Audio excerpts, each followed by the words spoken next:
Hello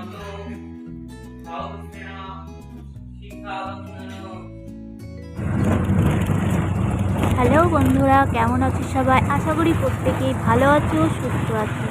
আমিও খুব ভালো আছি। তো আমি বাপের বাড়ি এসেছি, তোমাদেরকে কিছু বলাও হয়নি, অনেক কদিন হলো এসেছি। তাই এসে বোনও এসেছে, এসে আমি আজকে পুজো দিতে যাচ্ছি। আজকে মঙ্গলবার, একটা জায়গায় পুজো দিতে যাচ্ছি। চলো, সেখানে দেখা হবে।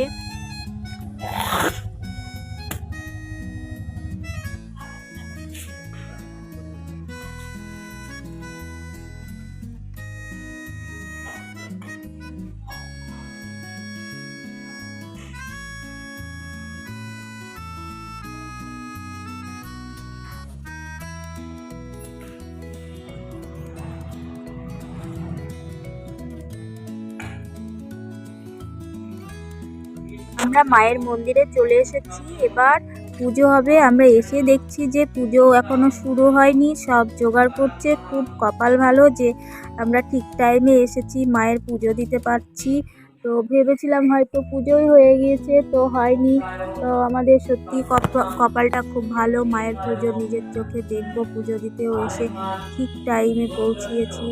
তো দেখো তোমরা, এই মা খুব জাগ্রত, তাই যে যে যেমন মানত করে তার মনস্কামনা পূর্ণ করে, তার দুঃখ কষ্ট দূর করে। তাই এই মন্দিরটা খুব জাগ্রত, এই মা খুব জাগ্রত। বোন অঞ্জলি দিল, আমি অঞ্জলি দিইনি। তো পরের বার আসবো, এসে অঞ্জলি পুরোটাই দেব। আমি শুধু পুজোটাই দিলাম, তো আমি অঞ্জলি দিলাম না। তো বোন অঞ্জলি দিল। তো আমাদের পুজো দেওয়া শেষ হয়ে গেল, আমরা প্রসাদ মুখে দিয়ে বেরিয়ে পড়ছি। তো দেখো, মন্দিরটা পুরোটা দেখিয়ে দিলাম। এবার তোমাদের ভালো লাগলে, ভিডিওটা ভালো লাগলে লাইক শেয়ার করো, আর আমার পাশে থেকো। আমার পাশে থাকলে, কমেন্ট করলে আমার ভিডিও করার উৎসাহটা আরও বেড়ে যাবে। তো সবাই ভালো থেকো, সুস্থ থেকো, সাবধানে থেকো।